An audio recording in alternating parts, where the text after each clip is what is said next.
the Pleiades and their cousins.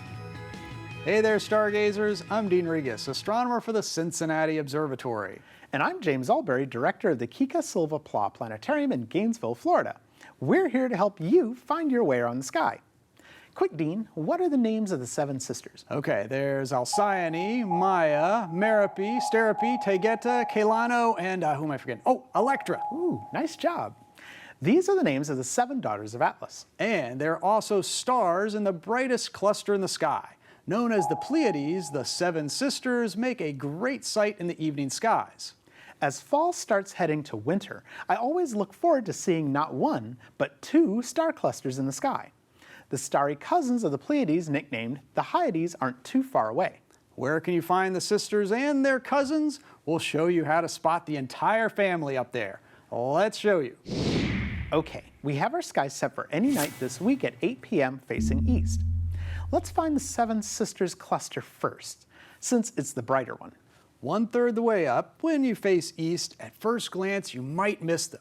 The Pleiades may look like a small faint cloud at first, but if you gaze a little deeper, you may be able to pick out 5, 6, or 7 individual stars in the cluster.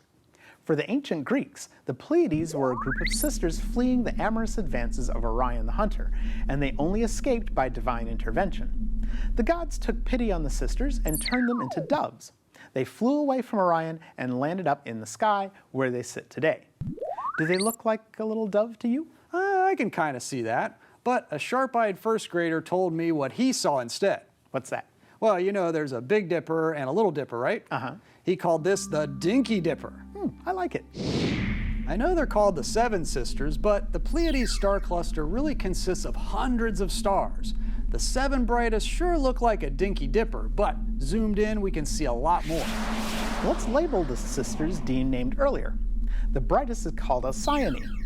Forming the rest of the bowl is Merope, Electra, and Maya. The fainter sisters are Sterope on the top, Taygeta, and then Kailano. But what are the 2 brighter stars making the handle of this Dinky Dipper? Those stars bear the names of the parents, Atlas and Pleione. So, when you're straining to see the 7 sisters with the naked eye, sometimes you can see a parent or 2 and miss a dimmer sister. This cluster was formed from one huge nebula and is about 400 light years away from us. These blue stars are massive. Alcyone, for instance, would be 10 times wider than our sun and shine 2,400 times brighter. Now let's find the other star cluster, the Hyades. Look for a sideways V shape of 5 stars below the Pleiades. This is the face of the constellation Taurus the Bull. Anchoring the bottom left of the V shape is a really bright orange star named Aldebaran. And bullseye! Yep, Aldebaran marks the eye of Taurus the Bull. The stars in and around the V shape are really part of a large open cluster of stars called the Hyades.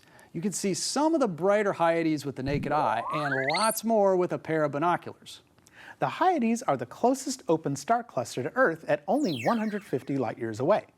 In total, there are about 250 stars in the cluster. So keep an eye on this part of the sky later in the week, because on November 22nd and November 23rd, the nearly full moon will be nearby. In fact, it'll look like the moon hopped over the Hyades from one night to the next.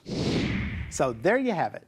Look to the east after sunset for the 2 clusters. The brighter and easier to find cluster is the Pleiades, aka the Dove, aka the Dinky Dipper. And the fainter one inside the face of Taurus the Bull is the Hyades. If you have a pair of binoculars, definitely get them out and behold the many stars within the 2 clusters. The universe is amazing when you Keep looking up.